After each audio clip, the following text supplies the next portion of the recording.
96.1. Bonjour à tous et bienvenue sur Radio Zigomar 96.1 comme on vient de le dire. Nous sommes ensemble donc pendant 1 heure jusqu'à midi sur Radio Zigomar et aujourd'hui nous allons parler de la paix. Alors dans le dictionnaire en bas de l'article paix on trouve souvent voire contraire de guerre, mais qu'est-ce vraiment que la paix? C'est une bonne question et c'est la première question que nous allons aborder aujourd'hui avec Pierre Villard, coprésident donc du mouvement de la paix. Bonjour. Bonjour. Il y aura aussi autour de la table, pour parler du sujet, Jean-Claude Garnier, qui fait partie du comité départemental des Pyrénées-Orientales, qui est aussi membre du comité national. Bonjour. Bonjour. Et qui va nous rejoindre dans pas très très longtemps, Noël Canaday, qui est la présidente locale du mouvement, mais aussi membre du comité national. Et juste avant, nous allons écouter un moment de l'inauguration. Donc. Dans les PO, Radio Zigomar. Radio Zigomar. 96.1. C'est moi la paix. La guerre, c'est pas un jeu. Il y aura un petit peu de tout pour pas dire, par exemple, le football c'est mieux que le rugby, par exemple. Il y aura un peu de tout. Comme ça, il n'y aurait pas de chamaillerie et voilà pour moi. Et ben, s'il y a des gens qui ne savent pas faire la paix, ils peuvent leur apprendre à faire la paix. Pour faire la paix, faut s'aimer.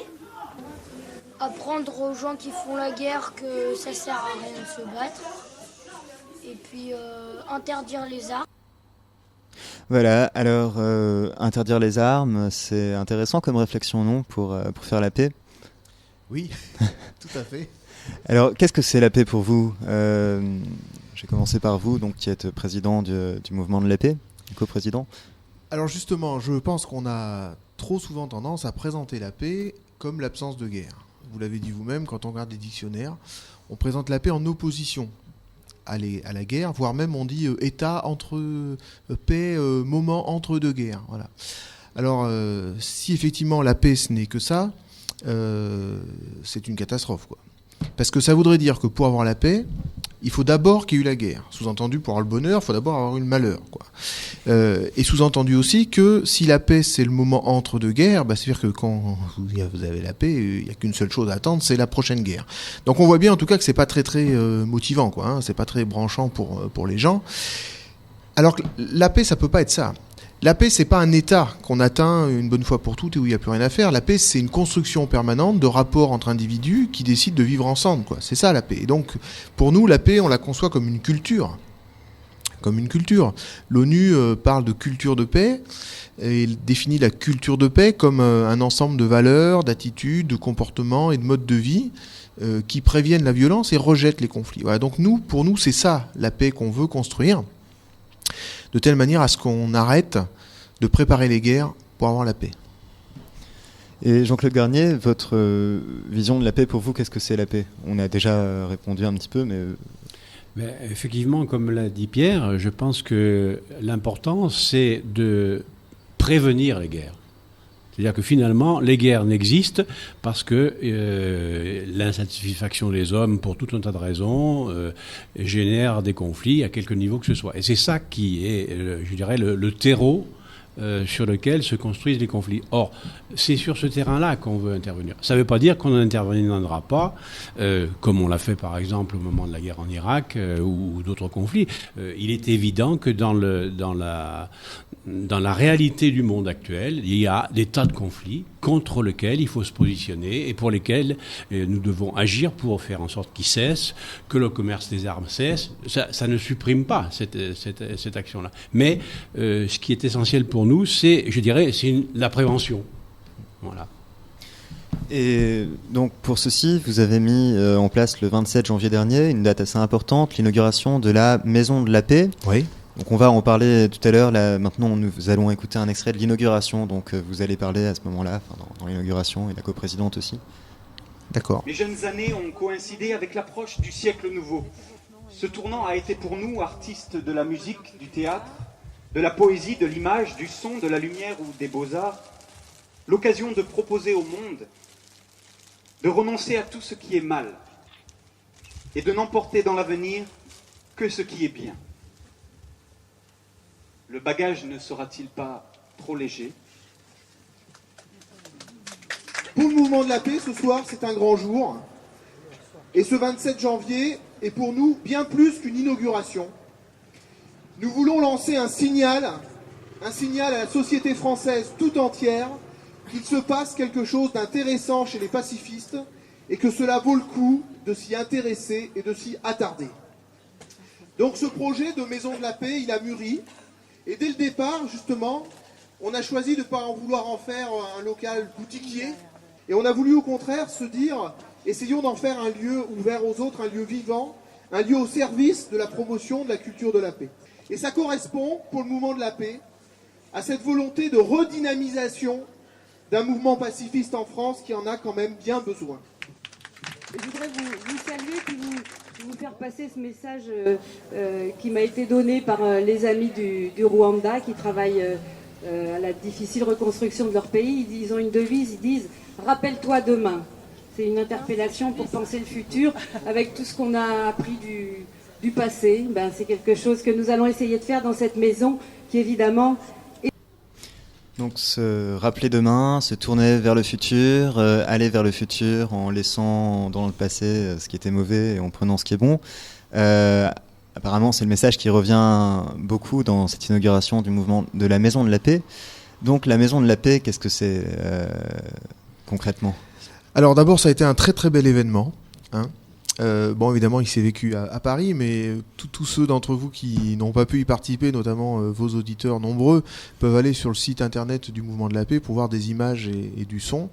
Donc ça vaut peut-être le coup de rappeler ils peuvent y aller immédiatement s'ils sont devant leur ordinateur. Oui, donc c'est www.mvtpaix.org. Voilà, sinon ils tapent dans n'importe quel moteur de recherche le Mouvement de la Paix, ils arrivent tout de suite.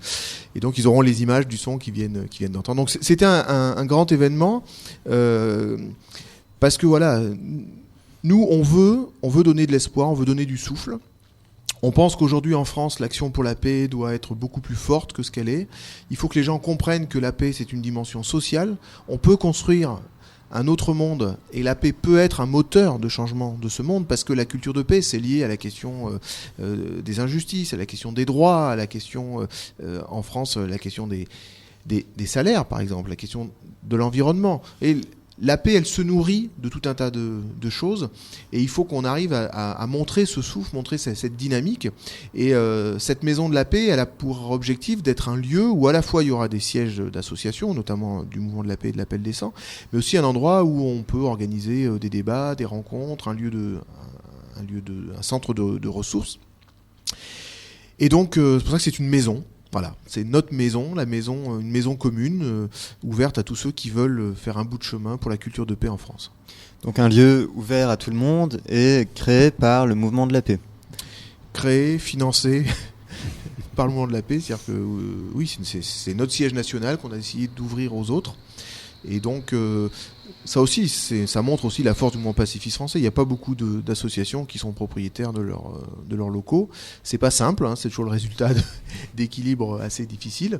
Mais en même temps, c'est une assurance pour l'avenir. C'est-à-dire quand vous êtes président d'une association, vous voulez aussi offrir à ceux qui vont vous succéder des moyens de travailler. Et donc, c'est un investissement pour l'avenir. Alors, vous parlez de travailler pour la paix. Comment est-ce qu'on travaille pour la paix ? Alors, on travaille pour la paix de différentes manières. C'est-à-dire qu'il y a tout un investissement, un engagement, on va dire, qui concerne les individus eux-mêmes. Et je crois que nous avons tous besoin à apprendre à ne plus avoir peur en permanence des autres, à ne plus craindre en permanence les autres. Et on est un peu élevé dans cette logique-là quand même. C'est-à-dire qu'on est un peu élevé dans une dimension de concurrence permanente, il faut se méfier, faites attention, on va vous kidnapper votre enfant à la sortie de l'école, attention, l'autre il est plus fort que vous, attention. Alors ça ne veut pas dire qu'il ne faut pas faire attention à tout ça, bien évidemment. Mais franchement, laisser construire une société sécuritaire à tout va, où il faut toujours se méfier de tout le monde avant de tendre la main aux autres, franchement, c'est motivant pour personne. Et c'est surtout très angoissant. Donc, cette dimension de l'individu, ça va avec l'apprentissage de la non-violence, ça va avec donc la paix comme une culture, comme le résultat des rapports entre les gens. Donc ça, c'est, on va dire, une dimension, et ça se travaille tout le temps. Hein, ça se travaille dans le couple, ça se travaille dans la famille, ça se travaille dans le travail, hein, dans la sphère publique. Après, la deuxième chose, c'est que intervenir sur cette dimension individuelle ne saurait nous dédouaner d'intervenir sur les choix d'ordre beaucoup plus politique qui sont faits. Parce que les guerres, ça se prépare, les guerres. Les guerres, on construit des armes. On invente des nouveaux missiles. Là, la France est en train de mettre en place des nouveaux missiles nucléaires. Oui, on en parlera tout à l'heure, justement. Oui, bien sûr, j'espère. Mais ça montre que pour agir pour la paix, il y a à la fois la dimension individuelle et la dimension collective. C'est-à-dire qu'on ne peut pas vouloir agir pour la paix et ne rien dire sur les choix qui sont faits dans notre pays, mais aussi dans d'autres, avec des dépenses militaires qui se développent sans cesse, avec une prolifération nucléaire qui risque, qui est latente, qui est là. Voilà, donc vous voyez, le travail pour la paix, il est très important, avec une dernière dimension, si je peux me permettre, qui est d'impliquer les institutions dans ce travail-là, notamment les institutions scolaires, l'école, les institutions locales, les collectivités locales. Une municipalité peut agir à son niveau pour la promotion de la culture de la paix. Les comités d'entreprise, les maisons de quartier, des structures comme la vôtre sont factrices de culture de paix. Et pour être venu plusieurs fois chez vous, je sais que ça fait partie des choses que vous faites, quoi, et qui, je pense, ont une incidence sur la ville de Perpignan, probablement. Tout à l'heure, nous étions au rez-de-chaussée du 35. Maintenant, nous sommes au dernier étage dans le studio. Nous sommes en direct sur Zigomar, donc dans le studio de la radio. Mais en bas, il y avait donc la conférence de presse avec l'arc-en-ciel, comme vous l'appelez, avec écrit PACE, je ne sais pas comment on le prononce. Pace, c'est de l'italien. Écrit au milieu, certains sont écrits Peace ou paix. Il y a aussi cette colombe, ce sont les emblèmes du mouvement de la paix. Comment est-ce qu'elle est née, la colombe Picasso qui l'a... Elle est probablement sortie d'un œuf, je pense. Alors cette colombe-là, c'est effectivement Picasso qui l'a dessinée. Picasso fait partie de ces grands artistes qui ont accompagné en permanence. Je dis qui ont accompagné parce que lui n'est plus là, mais il y en a eu d'autres. Hein. Il y a Kijno, par exemple, qui est pas très loin, puisque je crois qu'il est sur 7. Donc le mouvement de la paix a toujours eu un grand engagement des artistes à ses côtés, et Picasso a fait partie de cela. Donc c'est vrai que cet emblème-là, on la porte, on en est très très fiers. En même temps, l'arc-en-ciel, c'est une évolution, c'est-à-dire que ce drapeau arc-en-ciel maintenant, qui je crois est symbole de la mobilisation anti-guerre de partout sur le monde, vient d'Italie. Il est apparu dans la marche entre à Gênes. Oui, mais il y a une marche entre Trévise et Padoue, je crois. Et ce premier drapeau, en fait, il est sorti au début dans les années 60. Ouais. Et en fait, il a mis 30 à 40 ans en Italie pour s'imposer comme un drapeau de ralliement. En France, il est arrivé un peu plus tard, on en est à son balbutiement. Voilà, donc en fait, la paix, c'est le mélange de tout ça, puisque la paix, c'est un beau mélange de culture quand même. Donc on mélange la colombe, on mélange... Nous, notre vrai symbole, c'est le missile qui est cassé en deux, avec l'épi de blé et la colombe, qui signifie qu'il ne peut pas y avoir de paix sans justice, pas de justice sans développement, et pas de développement sans désarmement. Donc ce triptyque, désarmement, développement, justice et paix, c'est ça qui fait, on va dire, notre programme. La colombe, si je ne m'abuse, date de 1949, ou autour de cette date-là, la date de la fondation donc, du mouvement de la paix par Joliot-Curie. Comment ça s'est passé ? Qu'est-ce qui a amené la fondation du mouvement de la paix ? Qu'est-ce qu'il a fait ? Alors, c'est pas exactement 49, c'est pas exactement Joliot-Curie. Je dis pas exactement, vous allez voir la nuance, c'est que le mouvement de la paix, en fait, a une création un peu longue. Le mouvement de la paix, il est issu de la résistance. Voilà, il est issu de ces hommes et de ces femmes qui se sont levés contre le nazisme, notamment, et qui, en fait, il y a beaucoup de choses qui sont issues de la résistance française dans notre pays. Hein. Nous avons beaucoup de mouvements, je parle pas des choix sociaux qui ont été faits au lendemain, bien évidemment. Et donc, en fait, a été créée en 1948 une association qui s'appelait les Combattants de la Liberté, par Yves Farge, Et dans cette association, en fait, se sont retrouvés donc d'anciens résistants qui voulaient poursuivre leurs engagements pour construire un autre monde, déjà à l'époque. Et dedans, on retrouvait beaucoup de gens engagés dans la sphère communiste, dans la sphère des libres penseurs, dans la sphère des chrétiens. Et donc, en fait, ce qui a donné naissance après au mouvement de la paix part de ces trois grosses branches-là, quoi. Souvent, on a un peu tendance à n'en retenir qu'une, mais c'est pas la réalité. Donc ça date de 1948. Ce qui se passe après en 1949, c'est que vous avez la création de l'OTAN et un appel d'intellectuels au niveau international qui lance en fait un mouvement au niveau international à l'initiative de Joliot-Curie, qui est le Conseil mondial de la paix. Voilà. Mais le mouvement de la paix, lui, il est déjà né un an avant. Et en fait, alors il s'appelait pas comme ça, il s'appelle réellement mouvement de la paix que, je crois, en 1951. Alors c'est pas simple, je suis allé très très vite, pour pas barber vos auditeurs, mais c'est aussi pour montrer que en France, il y a une caractéristique du mouvement pacifiste, c'est que c'est un mouvement qui est issu de la société française. Des fois, on a un peu tendance à vouloir réduire le pacifisme français uniquement à la guerre froide et à l'Union soviétique qui a voulu, en réaction à l'OTAN, parce qu'en 1949, c'est la création de l'OTAN. C'est la création du pacte de Varsovie peu de temps après. Donc on est dans un moment de rapports internationaux qui sont très tendus, qui sont effectivement très, très, très violents. Et des fois, on a un peu tendance à vouloir expliquer le mouvement de la paix que par ce prisme-là, qui n'est pas vrai. Même si après, en France, comme beaucoup de mouvements, le mouvement pacifiste a aussi été instrumentalisé à d'autres causes que la sienne, mais au même titre que les syndicats, au même titre que...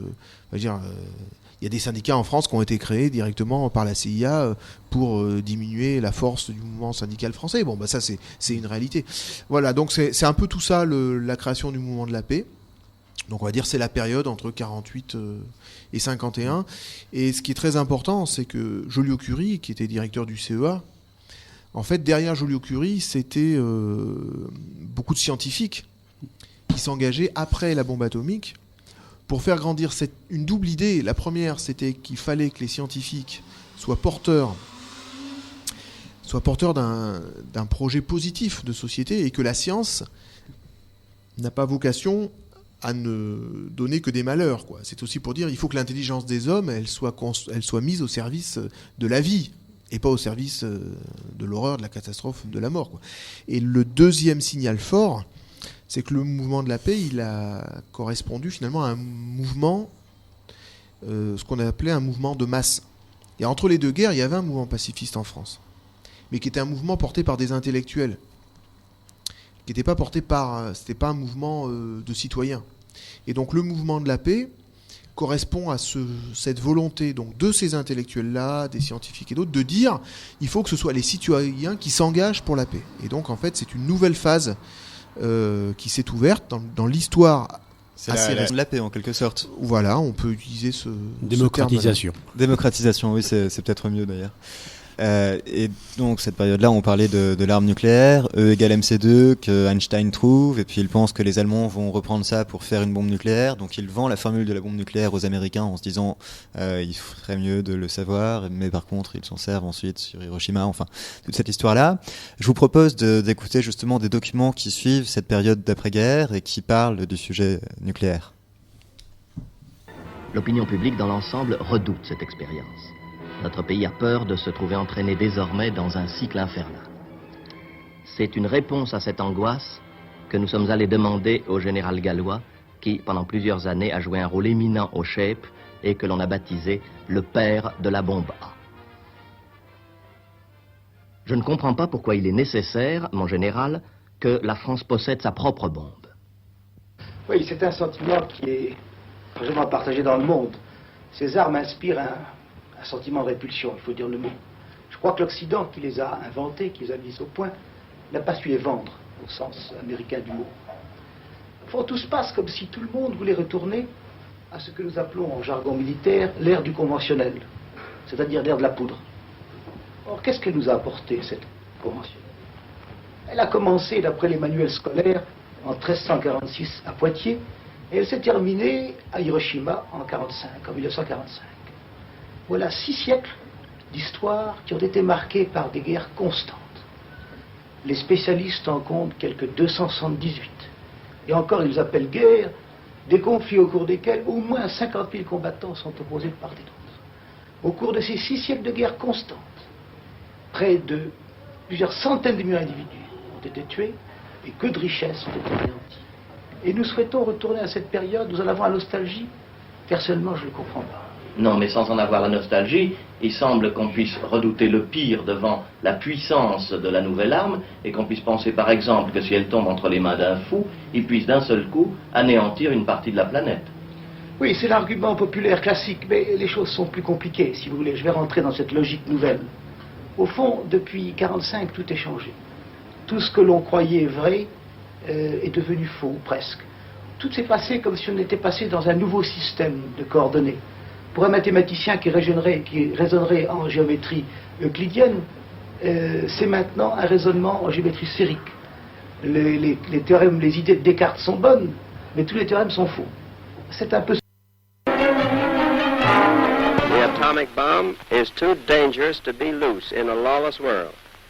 That is why Great Britain, Canada, and the United States, who have the secret of its production, do not intend to reveal the secret until means have been found to control the bomb so as to protect ourselves and the rest of the world from the danger of total destruction.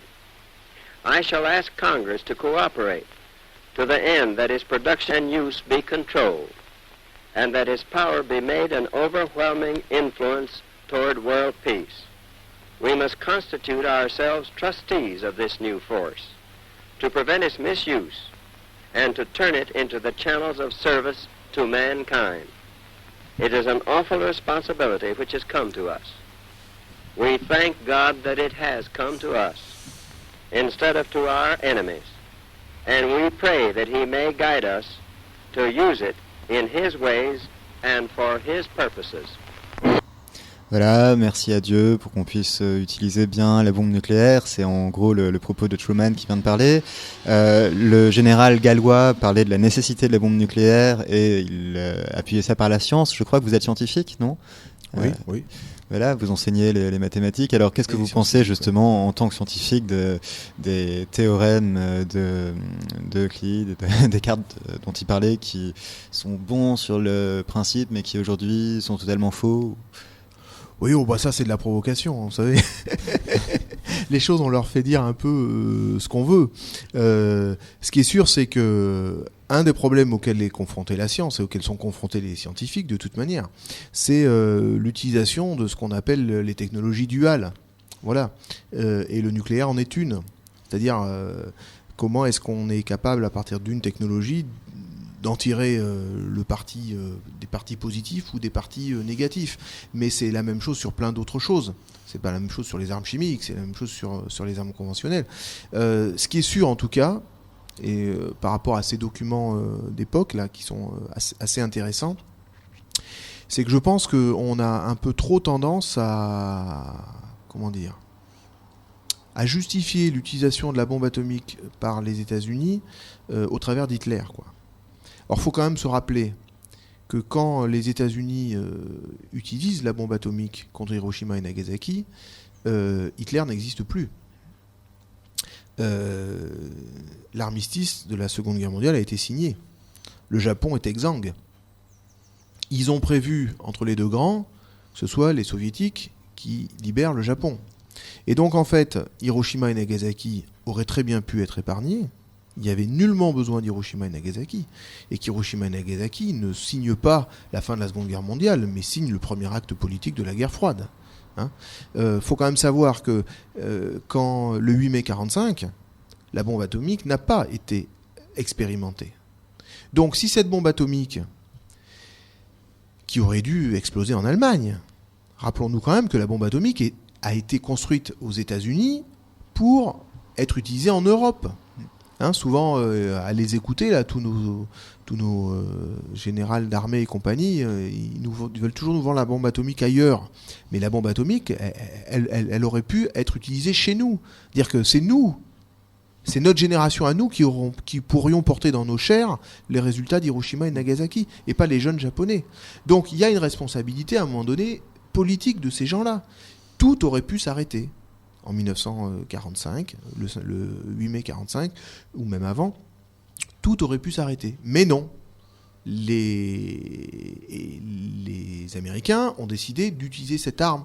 Et je dis bien les politiques américains, parce que les scientifiques américains, quand les Américains ont fait leur premier test dans le désert du Nouveau-Mexique en juillet. À ce moment-là, ils se sont rendus compte. Parce que moi, j'accepte l'idée que des scientifiques, peut-être, ne savaient pas exactement ce que ça allait donner tant qu'il n'y avait pas eu une expérimentation. Je veux bien, je leur jette pas la pierre. J'accepte qu'effectivement, y compris que les politiques américains, j'accepte. Mais quand au mois de juillet, le 16 juillet 1945, on expérimente cette bombe dans le désert du Nouveau-Mexique et qu'on voit ce que ça donne, et qu'à ce moment-là, les scientifiques qui ont été à l'initiative du projet disent aux politiques, il est hors de question de faire subir ça à quelque population que ce soit, tout aurait pu s'arrêter encore. Le seul problème, c'est que comme on avait englouti des sommes phénoménales, il fallait justifier, et donc on a envoyé ça sur les Américains. Première responsabilité. Mais autre responsabilité, après Hiroshima et Nagasaki, moi là encore, je veux bien l'accepter qu'on ne savait pas. Sauf qu'à partir du 11 août 1945, on sait.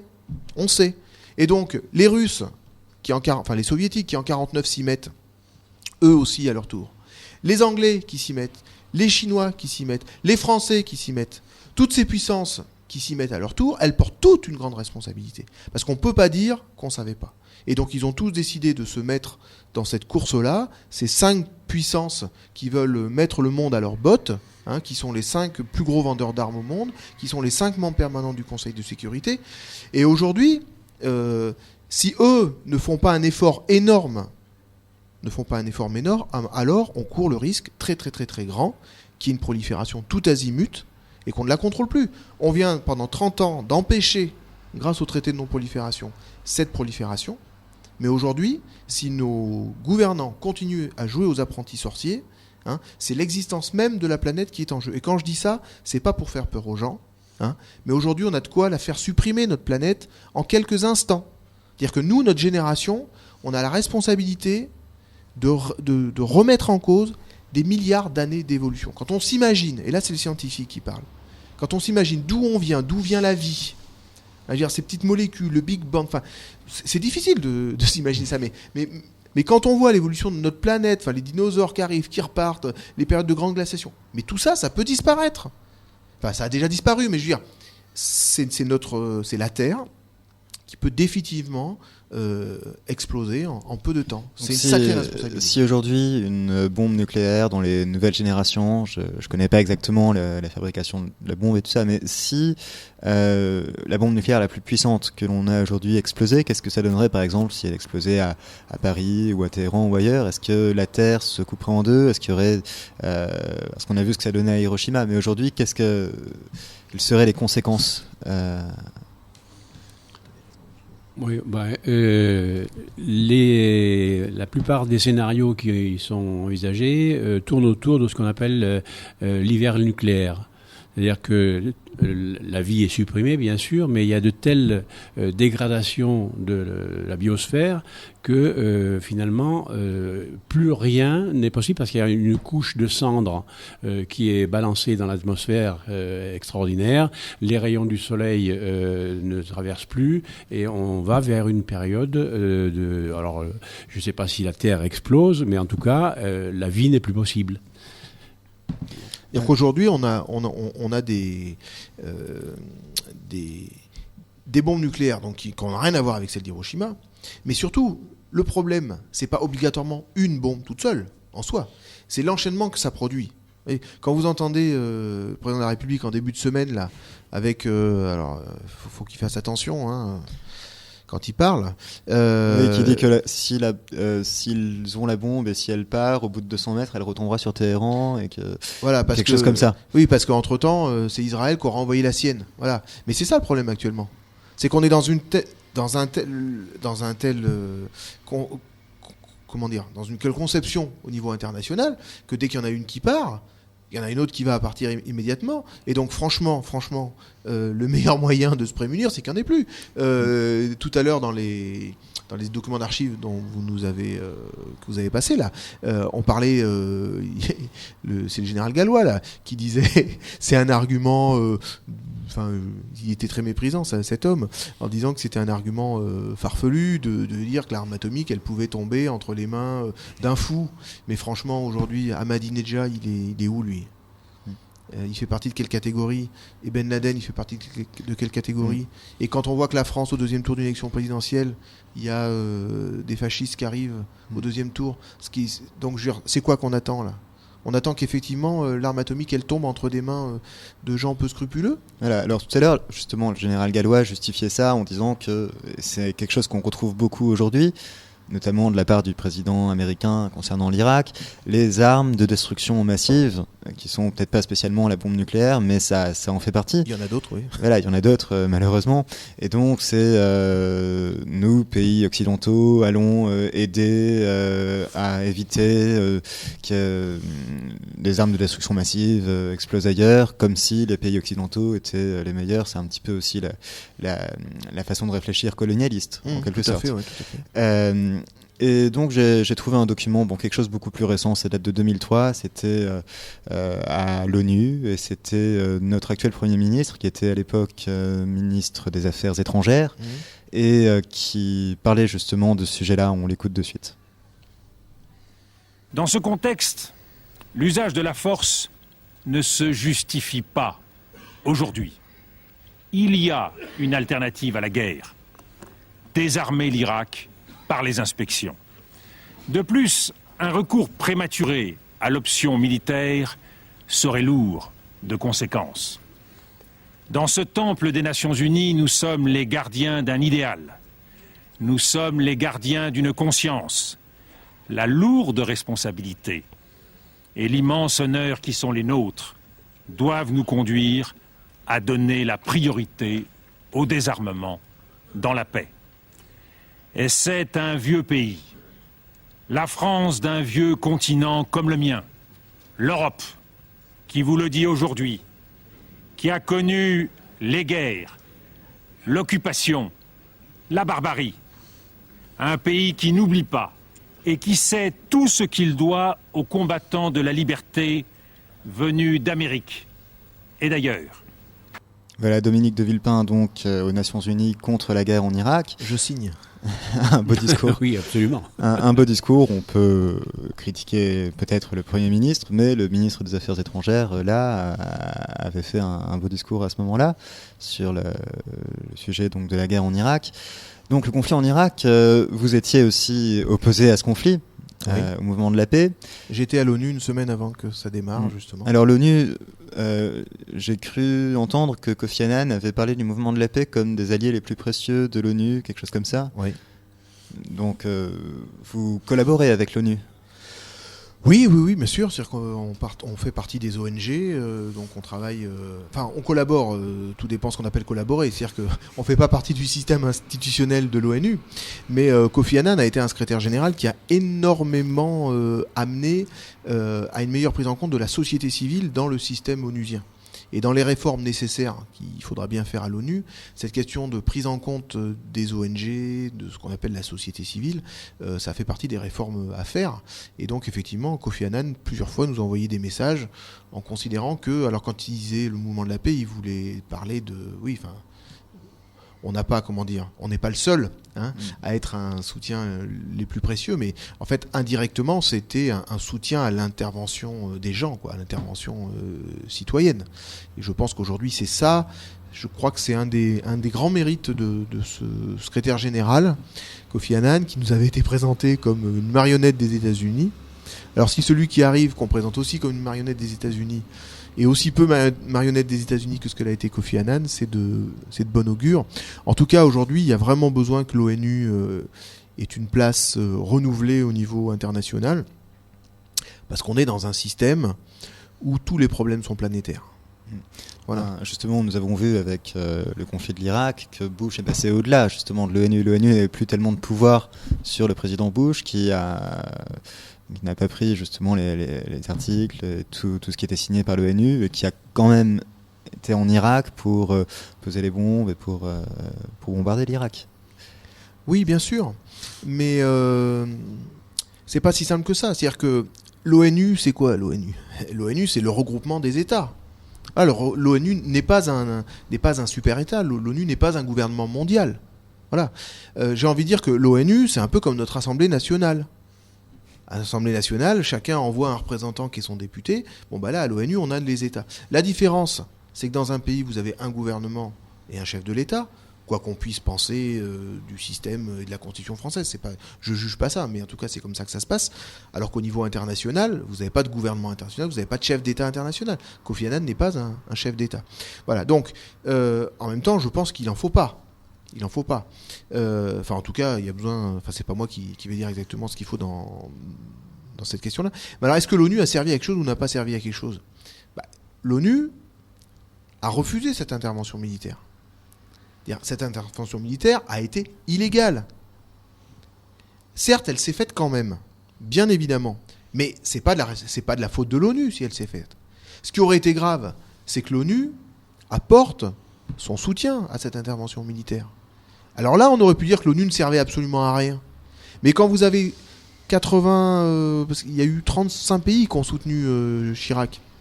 Excusez-moi, oh là là, lapsus non révélateur. Il y a 35 pays qui ont soutenu Bush. Oui, qui n'ont pas soutenu Chirac.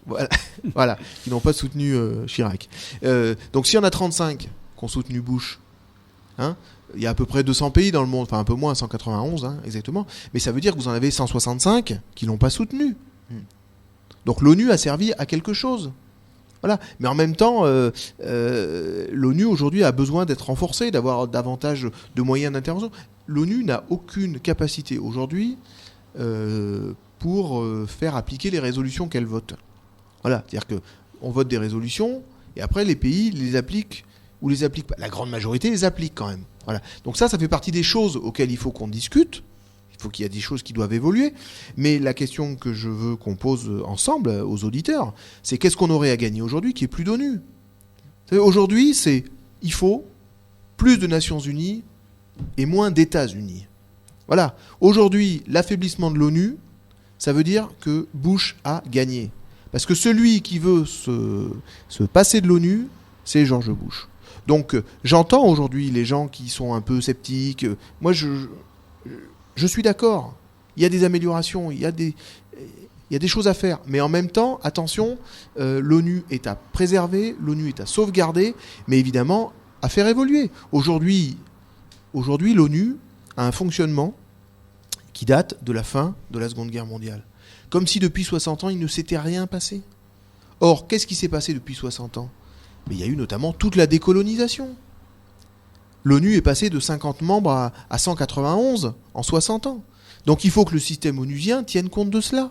Aujourd'hui, il n'y a aucune raison qu'on ait comment on appelle ça, les 15 membres permanents, un conseil de sécurité. Aujourd'hui, aucune raison qu'il y ait un conseil de sécurité. Avec 15 membres permanents à vie, mais c'est quoi ce truc ? C'est pas possible. Par contre, dans l'ONU, il faut qu'il y ait ce qu'on appelle un système, une commission permanente de bons offices, c'est-à-dire quelque chose qui prévienne les conflits. Le Conseil de sécurité n'intervient que quand les catastrophes sont là. Or, l'ONU, c'est fait pour prévenir les conflits. Sauf que dans le système, ça n'existe pas. Voilà une évolution qu'il faut... dans l'ONU. Et au sujet du Conseil de sécurité, j'ai ici un article, une interview que vous aviez accordée à l'Humanité il y a quelque temps, dans laquelle vous dites donc des missions d'inspection ne sont-elles pas à prévoir aux USA, en France, en Chine ou en Russie par rapport à l'arme nucléaire. Donc vous parlez là de l'arme nucléaire que ces pays possèdent. Ben oui, mais vous avez raison de faire. Je sais pas de quand ça date, mais c'est tout à fait réel. Et d'ailleurs, c'est ce que nous on essaye de faire. C'est-à-dire que comment il s'appelle notre ministre de l'époque, donc de Dominique de Villepin, rappelait à juste titre dans son intervention qu'il fallait désarmer l'Irak par des inspections. Mais qu'est-ce qui a été justement, posons-nous la question, qu'est-ce qui a été efficace en Irak ? Alors d'abord, rappelons quand même que l'Irak n'avait pas d'armes nucléaires. Donc toute cette intervention a été basée sur un grand mensonge. Donc quand on entend des généraux parler des puissances nucléaires comme ces puissances sérieuses, garantes de la démocratie, si ce sont ces puissances-là qui inventent des très gros mensonges pour justifier des interventions militaires, Comment peut-on leur faire confiance à ces puissances-là ? C'est pas possible. Alors, je mets pas les 5 puissances nucléaires officielles, parce qu'en fait, il y a 8 puissances nucléaires quand même. Il y a les 5 officielles et les 3... non déclarées. Oui, mais pourtant, tout le monde, elles le disent quand même qu'elles ont l'arme nucléaire. Bon, bref, c'est un peu compliqué, mais c'est comme ça. Donc, il y a 8 pays nucléaires. Hein. Mais en tout cas, on voit... Si eux mentent, comment est-ce qu'on peut leur faire confiance ? Par contre, où Dominique de Villepin avait raison, c'est que ce qui a été efficace pour désarmer l'Irak, c'est pas les bombes américaines, c'est pas une intervention américaine. C'est quand, après la première guerre du Golfe, l'ONU, par l'intermédiaire de l'AIEA, a désarmé l'Irak, a éliminé les programmes qui allaient aboutir à des armes nucléaires. Il n'y en avait pas, mais qui allaient aboutir à des armes nucléaires. Donc ça, effectivement, c'est efficace. Mais aujourd'hui, il y a une aberration phénoménale, c'est que le traité de non-prolifération nucléaire prévoit que tout pays signataire se conforme à des inspections des inspecteurs de la IEA en permanence. Voilà. C'est ce qu'a fait l'Iran entre nous. Hein, justement, en Iran, la situation actuellement est assez difficile par rapport aux États-Unis. On va en parler. Mais ce qu'il faut savoir, c'est qu'aujourd'hui, donc, tous les pays signataires du traité de non-prolifération doivent se conformer à des inspections, sauf les puissances nucléaires. Et donc, ce que je disais dans cet article, c'est que ça, c'est proprement scandaleux. C'est-à-dire qu'aujourd'hui, il n'y a personne qui peut venir vérifier dans les installations militaires françaises ce qu'on y fait. Idem pour les Américains, les Russes, les Chinois et les Britanniques. Vous trouvez ça normal ? C'est inadmissible. C'est-à-dire qu'on dit à l'Iran, vous voulez pas que les inspecteurs viennent chez vous, et nous, il n'y a personne qui dit, et pourquoi en France on ne va pas inspecter ? Donc nous, c'est ce qu'on essaye de faire depuis maintenant 2 ans. On essaye de mettre en place en France des inspections citoyennes, où ce sont des individus avec des scientifiques et tout ça, qui rentrent dans les bases militaires pour demander des explications. On n'en est qu'au balbutiement, c'est pas simple. Hein. Ça s'est fait 2 fois à Istres, ça s'est fait 1 fois à Biscarrosse, non loin d'ici. Et ça, c'est l'avenir. Il faut que les citoyens, il faut qu'on sache. La base militaire de Istres, c'est quelle capacité militaire ? Combien de gens on peut tuer avec les bombes atomiques qui sont à Istres ? Ils vont répondre, le gouvernement français, ou ils vont pas répondre sur ces questions-là ? Je crois pas qu'ils répondent, en tout cas, franchement. Mais en tout cas, nous, notre degré d'interpellation, notre degré d'exigence, il est à ce niveau-là. Alors, à ce niveau-là, justement, j'ai ici une petite plaquette, on appelle ça une plaquette, avec plusieurs questions pour les politiques, pour les futurs candidats que vous mettez en place. Parlez-en un petit peu, justement, à l'approche des élections donc présidentielles prochainement. Voilà, donc tout le monde sait qu'on est dans une période électorale, et qui dit période électorale, théoriquement, doit dire période de débat et de choix. Hein. Alors après, les auditeurs verront si eux, ils pensent qu'on est dans ce profil-là ou pas, mais en tout cas, a priori, les gens vont être amenés à élire un président de la République, vont être amenés à élire des députés, et puis plus tard d'autres. Et donc, c'est normal qu'ils puissent savoir quels sont les programmes, les propositions, et qu'ils puissent choisir en connaissance de cause. Et donc, nous, au Mouvement de la Paix, on a décidé d'être présents dans cette période de débat citoyen pour aider à faire grandir ce débat et pour surtout faire en sorte que toutes les questions liées à la paix, au désarmement, aux dépenses militaires, aux armes nucléaires, à la mondialisation, aux droits humains, enfin, tout ce qui touche de près ou de loin à la culture de paix, fasse partie de ce débat et ne soit pas occulté du débat. On part d'un principe assez simple, c'est que le budget de la défense, c'est 20% du budget national. Un cinquième, vous disiez. Voilà, tout à l'heure, un cinquième. Voilà. Donc on se dit, il n'y a aucune raison que le débat public porte pas à 20% sur ces questions-là. Bon, c'est un peu schématique, hein, évidemment. Mais je veux dire, au nom de quoi on passe des heures de débat à la télé, dans les radios, dans les journaux, sans jamais parler de ces questions-là, alors que ça représente 20% du budget. Quand vous payez 100 € d'impôts, vous avez 20 € qui vont dans la défense nationale. Et quand je dis dans la défense nationale, c'est pas uniquement parce que si c'était pour que les soldats français ils aient 3 paires de Rangers dans l'année au lieu de 2, si c'était pour améliorer les conditions de logement des militaires, des choses comme ça, à la limite, voire augmenter leur salaire, à la limite, pourquoi pas, je veux dire, ça peut aussi se réfléchir. Sauf que dans ce budget-là, il y a un budget énorme qui concerne la modernisation des armes nucléaires françaises. C'est-à-dire qu'on est en train de faire ce qu'on veut interdire aux autres. Et ça, c'est proprement scandaleux, c'est inadmissible. Et sur la question sociale, vous releviez qu'avec tout ça, on pourrait payer plusieurs fonctionnaires. Combien C'est assez simple. C'est-à-dire que le programme de nouveaux missiles nucléaires français, le M51, dont on vient de tester le premier exemplaire début octobre. C'est une nouvelle qui est quand même passée assez inaperçue. Donc il faut que tout le monde sache, la France est en train de mettre en place de nouveaux missiles nucléaires. Dire que la modernisation, la prolifération, c'est pas que l'Iran ou la Corée du Nord, quoi. En violation du traité de non-prolifération. Voilà, en violation du traité de non-prolifération. Donc ce nouveau programme de M51, c'est 15 milliards d'euros. Le programme, 15 milliards d'euros. Voilà. Et il faut savoir que 1 milliard d'euros, ça correspond à 50 000 fonctionnaires en début de carrière pendant un an. Ce qui n'est pas négligeable. Ce qui n'est pas négligeable. Donc au moment où on explique aux gens qu'il n'y a pas d'argent, qu'il faut serrer la ceinture pour les retraites, qu'on va diminuer encore plusieurs milliers de postes d'enseignants à la rentrée prochaine, et ben nous on veut que les gens ils se posent la question. Est-ce que c'est ça? Est-ce que c'est cette société-là qu'ils veulent? Si c'est cette société-là qu'ils veulent, eh ben il n'y a pas de souci. Ils la choisissent. Mais il faut qu'ils aient tous les éléments du débat. Donc nous, ce qu'on veut faire là, c'est donner des éléments du débat. On donne des appréciations, des expertises, des analyses. Après, les gens, ils choisiront. On n'a aucune vocation à soutenir tel ou tel candidat, ni à même être candidat aux élections. Que les choses elles soient claires. C'est pas une intervention partisane, c'est une intervention de citoyenneté. Et moi, j'invite vos auditeurs, quand ils vont participer à des rencontres, des débats, des choses comme ça, qu'ils les posent ces questions-là. Qu'ils les posent, qu'ils fassent acte de citoyenneté. Et qui les pose, mais pas en se disant moi j'en parle pas parce que je connais rien. Vous inquiétez pas, malheureusement, parmi les gens qui aspirent à avoir des responsabilités publiques, il y en a beaucoup qui maîtrisent pas exactement ces questions-là non plus. Malheureusement, on l'a vu dans la dernière période, quand vous avez un candidat qui est pas capable de savoir combien la France a de sous-marins nucléaires, ça pose problème quand même.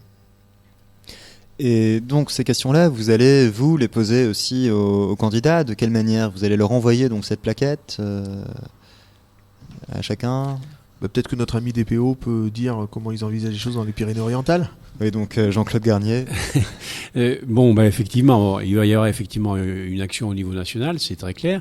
Au niveau local, nous, ce qui nous importe, c'est, à travers cet outil, c'est de faire en sorte que, bien sûr, l'interpellation des élus se fasse, mais c'est aussi, je vais dire, presque un outil de formation et d'information. C'est-à-dire que là-dedans, il y a 10 thèmes sur des sujets aussi variés que le désarmement, le Moyen-Orient, l'éducation, dans lesquels nous donnons à la fois l'état des lieux, c'est-à-dire sur cette question-là, comment les choses se passent, notre point de vue, et finalement, on en tire un certain nombre de questions. Alors, questions qui sont effectivement adressées à des candidats, mais à la limite qui sont adressées à tout le monde. À savoir, quelle est votre position sur l'augmentation du budget militaire? C'est une incitation à réflexion pour tout le monde. Et effectivement, c'est un peu dans ce sens-là qu'au niveau local, on va essayer de travailler, c'est-à-dire travailler avec tout le monde, mais nous avons aussi des élus locaux. Et les élus locaux, même s'ils ne sont pas directement concernés tout de suite par les élections présidentielles, sur les questions aussi bien du budget militaire que d'autres budgets sociaux ou autres, ils ont à intervenir. Il existe une association qui a été lancée par le maire d'Hiroshima, justement, puisque on parlait d'Hiroshima tout à l'heure, l'association des élus locaux pour lutter contre l'arme nucléaire. Et donc, ça veut dire que des élus des Pyrénées-Orientales peuvent s'engager, faire engager leur conseil municipal sur cette question-là. Donc, c'est un peu dans ce sens qu'on va se servir de cet outil pour travailler au niveau local. Et donc vous entendez aussi continuer après sur les municipales et les autres élections qui vont venir, parce que c'est une question qui est perpétuelle, la question de... Oui, voilà, c'est-à-dire que cette question-là, elle est pas conjoncturelle à une élection, et elle ne s'arrête pas après. On peut peut-être dire pour vos auditeurs que ceux qui souhaiteraient se procurer ce document, il sera téléchargeable en ligne sur le site du Mouvement de la Paix à partir de lundi. Voilà. Là, il l'est pas, je pense qu'il le sera en début de semaine prochaine. Voilà, c'est un document qui n'est pas du tout réservé aux... Oui, ils peuvent se le procurer auprès du comité départemental. Bien sûr, bien sûr. Aussi donc le comité départemental qui est assez fort donc dans les PO, j'ai cru comprendre. Il y a beaucoup de monde du mouvement de la paix. Beaucoup de monde, faut peut-être pas exagérer, mais enfin il y a du monde. C'est un comité. On aimerait bien qu'il y ait plus de jeunes d'ailleurs, parce que c'est effectivement un problème auquel on est confronté. Bien, vous êtes dans une radio jeune, vous pouvez donc faire l'appel. Justement, comment on fait pour entrer dans le mouvement de la paix? C'est très simple. Nous, tout au moins dans les Pyrénées-Orientales, on ne demande pas patte blanche. C'est-à-dire qu'on se fait connaître, on distribue des tracts dans la rue, on participe à des débats, et on dit aux gens, si ce que l'on fait vous intéresse, écoutez, nous, on fait nos réunions à tel endroit, tel jour, vous venez, vous voyez, on ne vous demande pas d'adhérer, on vous demande de venir voir.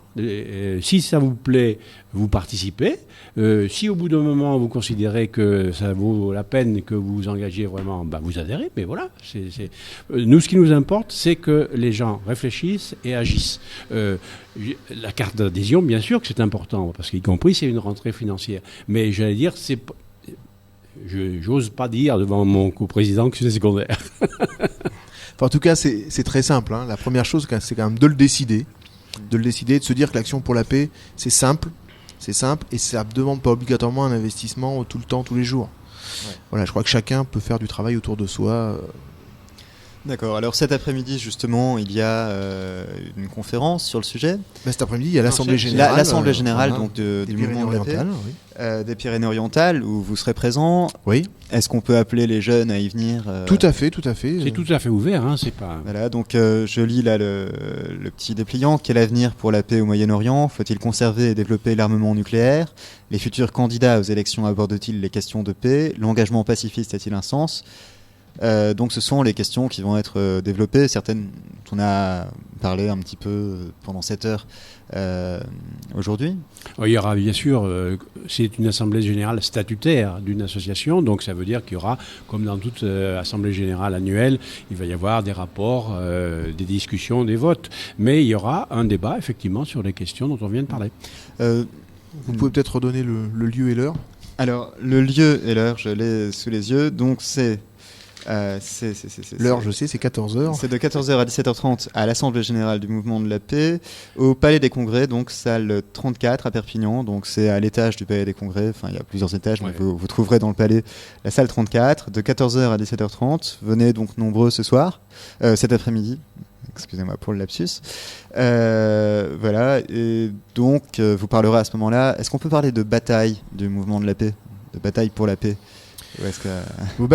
Dans mon vocabulaire, j'essaye d'éviter tout ce qui est bataille, combat, ces choses-là, mais bon, j'accepte la boutade et l'humour. Alors, en tout cas, c'est un bel engagement et c'est une motivation importante. C'est un enjeu, disons. Ok, bien, on Merci arrêtera de là nous avoir parce invités. Il est 13h. Merci à vous pour avoir répondu à ces questions. Et donc, on se donne rendez-vous cet après-midi à 14h. D'accord. Au Palais des Congrès, salle 34. Allez, Venez nombreux. Au revoir. Envie d'appeler ? Le standard de Zigomar, c'est 04 68 51 44 97.